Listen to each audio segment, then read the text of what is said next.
Thank you for the introduction. So, like I was introduced, I've been in business for about 30 years now, and when I started business, it was for a number of reasons. One of my primary reasons was to clean up the planet one bag at a time. I saw a big problem with single-use plastic bags, and I felt like that needed to change. And interestingly enough,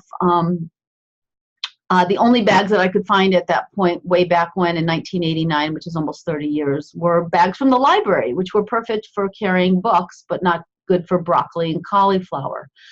So I set about to find products and introduce them, and first in my neighborhood to see if anybody would be interested in what I was doing. And then I broadened my reach as I found more and more interest with what I was doing. But it was a very, very long and slow build.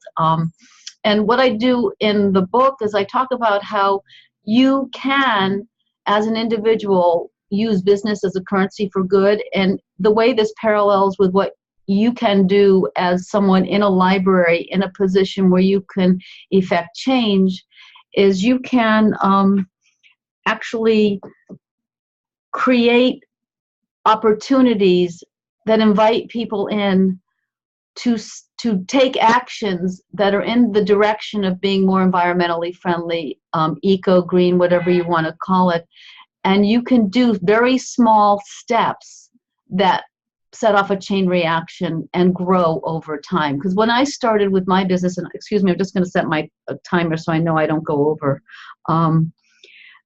When I started with my business, nobody was talking about reusable bags. And if you think about it now, that's a topic. And it spills over into a number of other action steps people can take because they became aware of all the different aspects of our single-use throwaway lifestyle that is not advantageous to the environment, to our lives, and also is very costly.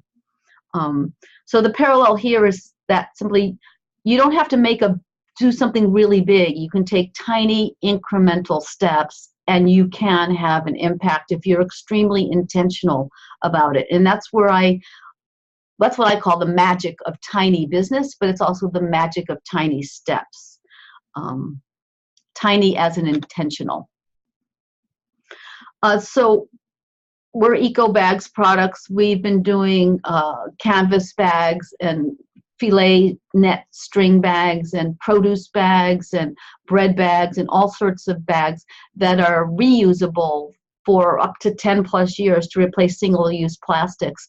We never thought of it as an end product, like you use this and you don't think about anything else. We always thought about it as a first step in a very long line of actions you can take, and that just bringing your own bag to the store would inform all the other steps. What we baked into it from the very beginning, and you'll notice that there's a B Corp Best for the World logo there, is we not only considered our impact going forward, interacting with people, but we thought about who's making what we're providing, what's the environment they're living with, and we wanted to make sure that we weren't solving or coming up with a solution for a problem here, banking on a problem we were creating over there. We wanted to have a clean supply chain all the way through.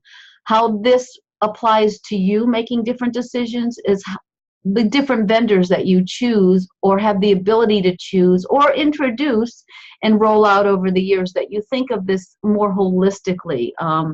You know, who's making what you're going to be bringing forward, and how is that going to be part of your story? Because we think it's got to start, we call it from seed to sown, because of course we're in bags, so that's from the planting of the cotton all the way to the stitched and how everything lands in people's hands. That story is a complete story. And I threw this in because I actually climbed Half Dome with my husband in Yosemite. It's a really big hike. It's about 18 miles in one day. But when you have an appreciation for the abundance that we have, why would you want to waste it? And I think that's what probably pulls everybody together in this sustainability committee, this roundtable here with the library, is you understand that our resources are precious and that we should do whatever we can to not only enjoy them, but so that we can pass them on to the next generation. So we know that, but where does this all fit in with business and with the business of running organizations, educational organizations, libraries, supply chains? This cartoon, which is actually featured in my book, I have a lot of cartoons in my book because I think they tell a good story. They give another end. Is, I know, sweetie, but the environment doesn't make daddy any money. Well, I think that's a really, that might be the old way of thinking, but the new way of thinking is that it's not so much about making money. It's about taking steps, the right steps, and understanding that there actually can be a profitable road in that direction. Now, the reason I threw this slide in is because I know a lot of you are, if you want to take steps, you have to deal with your purchasing department, and your purchasing department has relationships with vendors, and they have contracts, and et cetera, et cetera, et cetera. But there are always ways that you can sort of bend and move and incrementally add steps in.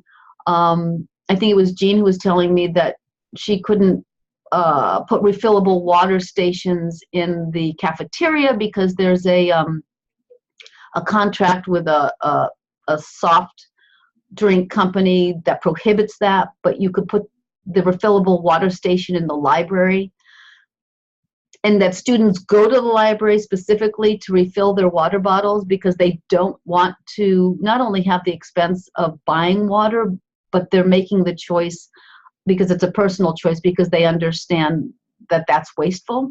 So there are ways that you can start padding the way, if you will, with whatever resources are at hand to create that kind of dialogue. And I was just thinking, actually, how brilliant it is to have the refillable water station in the library, and maybe on the bulletin board at the cafeteria, there could just be a notice, hey, you know, you can refill your water bottle at the library. You know, just do some signage and sort of redirect people there without it even interfering there. And who knows, you know, enough people start refilling their water bottles, and the people in the cafeteria might say, hey, let's do that here. So you can inform with different touch points. And, you know, as a tiny business, an intentional business, using the resources at hand, I mean, every business has different cost structures and restrictions. You got to go a little guerrilla, and you've got to pick places where your messaging will reach, and go from there. So this, I know, sweetie, but the environment doesn't make daddy any money. Well, hey, dad, messing up the environment is going to cost us a lot. That's the next slide, or should be. So I just threw this slide in because it's obvious. I mean, look at all the opportunities. You can see these as problems, but you can also see them as opportunities for transforming habits and creating new practices. I know we started with bags, water bottles, and straws now. There's a lot of opportunities around straws. Even just saying no to any of these things is a step forward. So it's about replacing single-use items with durable goods, or simply saying no to them. And it even goes as micro as, you know, the martini over on the side there, the Twizzler. You know, if you go and you get a martini, you say no Twizzler. You know, and every time you do that, it trains your mind, and then that processes and it starts creating a new practice for you, so that you wind up bringing your own forks, maybe for lunch, and people notice, or you reuse it and you wash it. Or you get your purchasing people to notice that if water's an issue, then maybe they're compostable.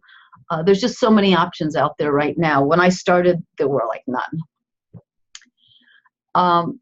This slide actually talks to the back end, that you're making choices on the front end to change habits, create new practices.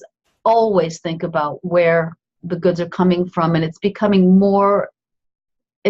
so much easier to get this information. I mean, I assume a lot of you have heard of blockchain. And what's happening now in the world of production is all the steps from the initial step all the way to the consumer end product is broken down into very small increments that can be measured in terms of social and environmental sustainability practices, because we don't want to repeat these things and we don't want to unknowingly be part of this.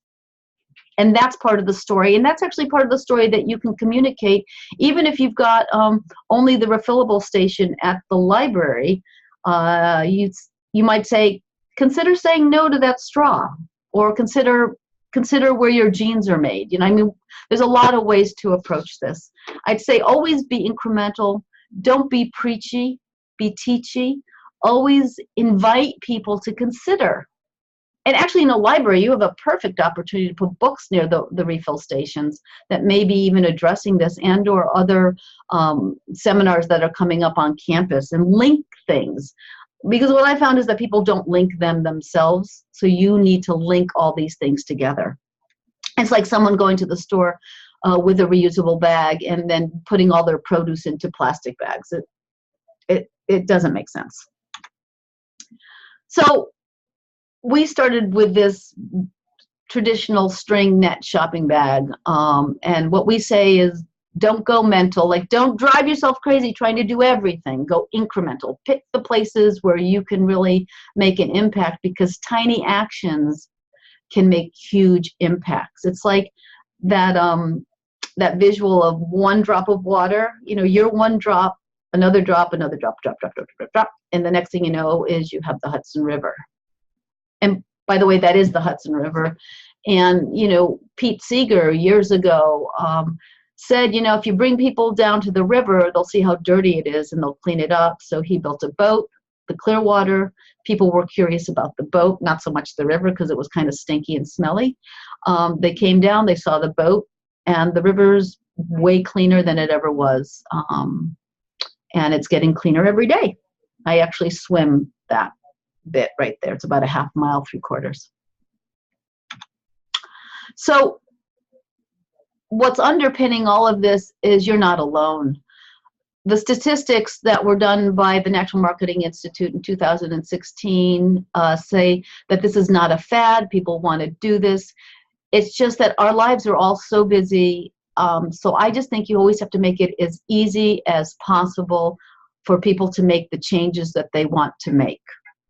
Some people will go ahead and make the changes themselves. Their neighbors and friends and family will notice and they'll jump in. Other people literally need to have the bag put in their hand, the refillable water bottle put in their hand. I mean, and again, getting back to bags and bottles, you have opportunities to promote your libraries with bags and bottles. And so, and then you've done two things. You've got branding and you've got, walking communication, and you also can do promotions around, hey, you brought that, so you get to check out a movie. I don't know, whatever you can offer. But you can imprint, and you can imprint, engage, and support activities. But look at that. So 47 to 53% is actually a pretty big deal just from 2009. And that's about when, actually it was about 2007 when the reusable bag movement tipped. And you know where that is now. I mean, it's been widely adopted in many, many places in the United States. Ireland has seen an 85% reduction. It might even be higher now than single-use plastics. The UK is canceling all single-use plastics. And of course, California has the most progressive laws. So consumers are making the incremental changes. They're actually, they're doing it. So water conservation and taking their own bag to the grocery store, and cold water. And we're seeing actually what's not on here is people are starting to use electricity when their provider is saying is the best time to use it, in part because they're offering incentives, but it's a good enough reason. I will share all of this with you, but this shows you that people are behind what you want to bring forward. Again, reduce the amount of trash they waste and produce. People are really tired of, coming home from the store and throwing out a very high percentage of packaging. And it all starts with you, actually. So to reach the consumer,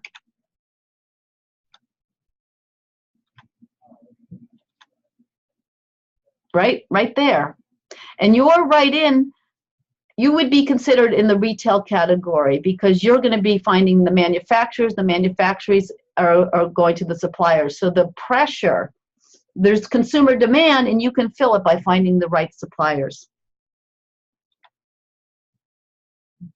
So again, we don't want this, but look at all the alternatives.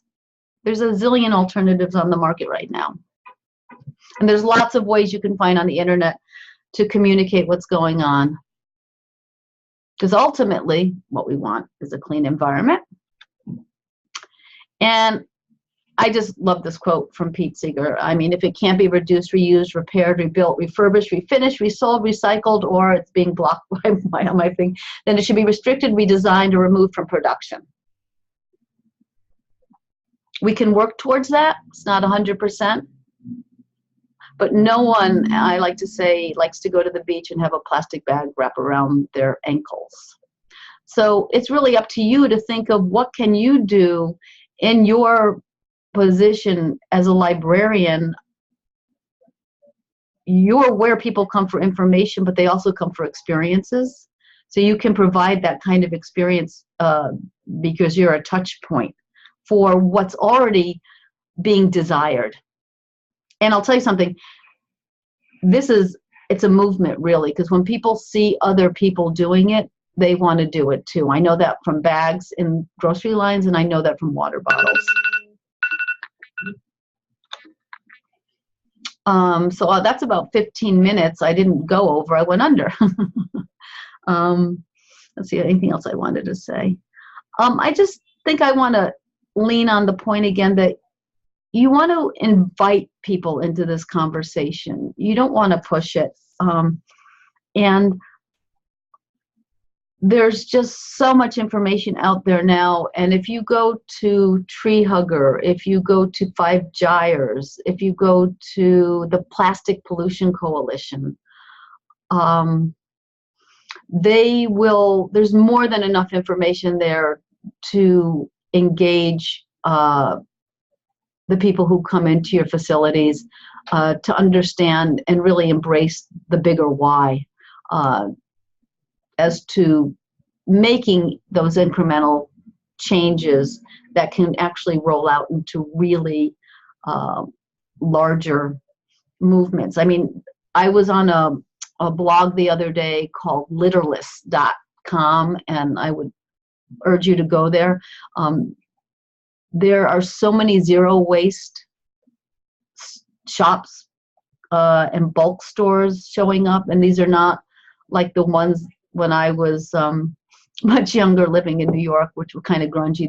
They're beautifully designed merchandise stores, encouraging people to bring their own bags, their own refillable containers, buy in bulk. And the interesting thing about this is they're just popping up all over. We're seeing that millennials are really, really embracing this. And there's a cost factor to it, which is it costs less. You know, you cook with beans and grains and you bring them home in larger quantities and you refill your water bottle, costs less overall. And we know budgets are pretty constrained right now in a lot of ways. So that's about it. The book is all about how you don't have to go big to make a great living. And what I do is I pull in the idea that if you go tiny, which is really intentional about what you want to do, because I do believe that people want to engage with their voice in business, and business can be a currency for change. That it's not about fame and fortune. It's not about scaling to become the next Uber. It's about making your imprint and seeing that the change that you want to see in the world. If you embrace that and you model that, you can do that, and you can make a great living. You know, you can put your money where your mouth is, basically. And the book is, I believe it's already available to libraries, or the abstract is, the published date isn't until 5/8, but I encourage you to check it out. bring it into your libraries, and take as many incremental steps as you can, and maybe tie it all together. And that's where we are. How'd I do? Thanks, Sharon. I think, Eric, you were going to monitor or kind of bring up some of the questions or comments, so why don't we go ahead and jump into that? Sure. So first question, can you talk about the work-life balance that is addressed in your book? Yeah, sure. That's a favorite topic of mine, because I don't know that there's such a thing as work-life balance. There's just life. And I found for myself, and what I lay out in the book is the idea of ideas around discipline, and really looking at very closely what's your why for your work. Why are you doing it? Prioritizing your why. For me, family was a big why. And understanding that working more hours doesn't always mean that you're more productive. And I found through the years that by setting a very specific schedule for work, basically starting at 9:30 with a hard stop at 5:30, sometimes a little earlier, and never working on the weekends, that what it does by practicing that kind of discipline is it pushes all of the concentrated work time into that structure, and it makes me that much more efficient. And I'm not saying that it works all the time. In fact, in the book, I make the point that it works about 80% of the time, and 20% of the time, you just have to be a little light on yourself. Don't beat yourself up. You know, there's always emergencies. There's always things that need to be handled. But I think if 80% is a pretty good number to target, in terms of if you can leave every day at 5:30 with a clean desk and you know what you're going to do the next morning, whatever your schedule's like, that you'll find that balance. And I also include in that taking time out for walks, taking time out for exercising, and making sure that you get ample vacation and time away from whatever work you're doing with no cell phone in sight. I actually highly advocate for what they call it, cell phone Shabbats, or tune in and turn it off as much as possible, just so you can have that quiet, non-distracted time. And it's not easy. I just want to say that it's not easy. You have to practice it. All right, thank you. And it looks like another question just about sharing the link from the blog you mentioned. Yeah, that is, it's Litterless, LITTERLESS.com. And actually, it looks like somebody actually responded in the comments with that. Okay, great. So that's in the yeah, I actually just found it and had a conversation with her. She's great. There's also, if you go into Instagram and you hashtag Litterless or Trash is for Tossers, you'll find Lauren Singer's blog. There's a lot. Or if you just Google zero waste, you'll find bloggers, you'll find people with tons of tips in terms of what you can do personally, and then some of those you can adopt in a more public setting like a library. I mean, for a library, you really want to approach I would think, the larger issues, but you also can do all the messaging around straws and balloons and just all sorts of stuff. And here's a comment. It's not just the supply side. We're working on a way to recycle our withdrawn hardcover books here at the U of A. And we found a recycler who will take them, and it turns out the campus is going to use the same company for other recycling needs. Yeah, that's great. You're right. It's not, I was actually just looking at the way that you bring less single-use plastics in through the supply chain and you push it that way. But yeah, it's absolutely about recycling and what's available on the recycling side for everybody. I mean, I know, I'm trying to remember the name of it. There are places that take used books too and share. You guys probably would have better resources for that. There's also art classes. I mean, there's a million ways to cut this cake, basically. But here's the key thing. for maybe one or two more questions, and then we'll need to finish up. Okay. I just want to say one more thing, though. The really important thing about that comment about recycling books is that you should have to talk about it, too.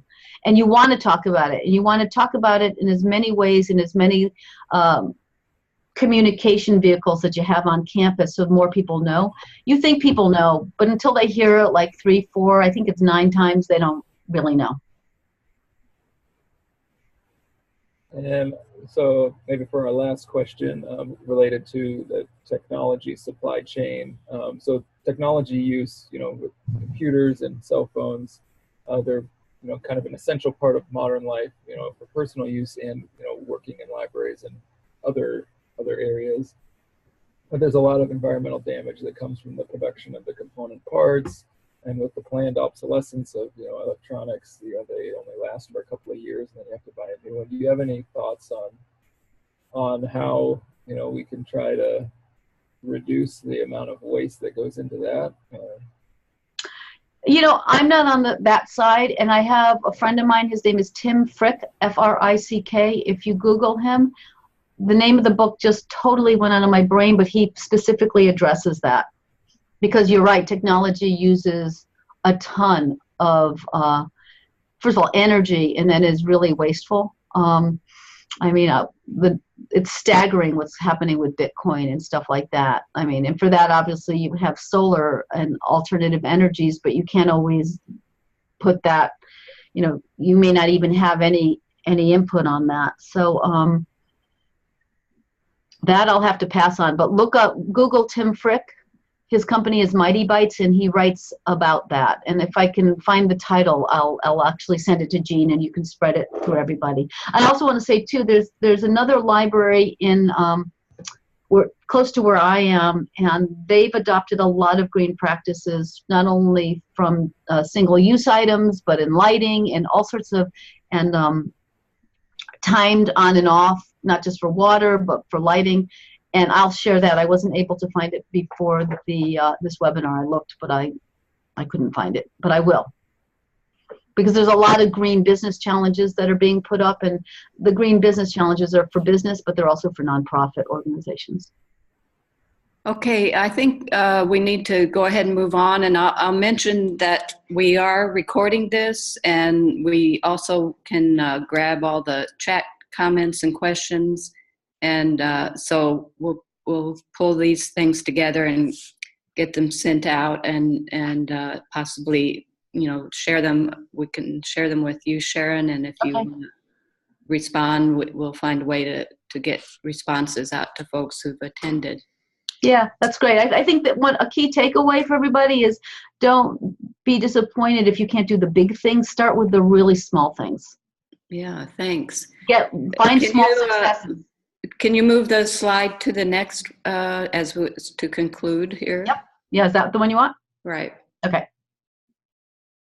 So Susan, why don't you maybe say a few things as the liaison from the board to this committee? Maybe not. Susan Conlon, are you on? Yes, I'm here. Okay. Okay, my screen is being blocked. I'm trying to put the correct link to mightybytes.com. Yeah, it went in. Okay, all right, great. So just want to mention, if you're not already a member of Sustainable Roundtable, please consider joining. And as the slide indicates, we have a student member discount.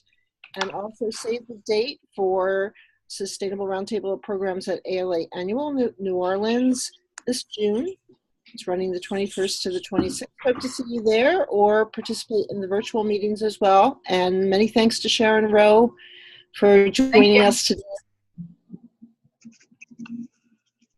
And yes, thank you so much, Sharon, and everyone who signed on. And please, attendees and others, if you have suggestions for future webinars, we're always looking for good ideas. So let us know what you think we ought to do in future webinars. So again, thank you everyone for attending. Thank you, everybody. Thanks for having me. Thank you, Jean. Thanks, Sharon, and everyone. Bye. Bye.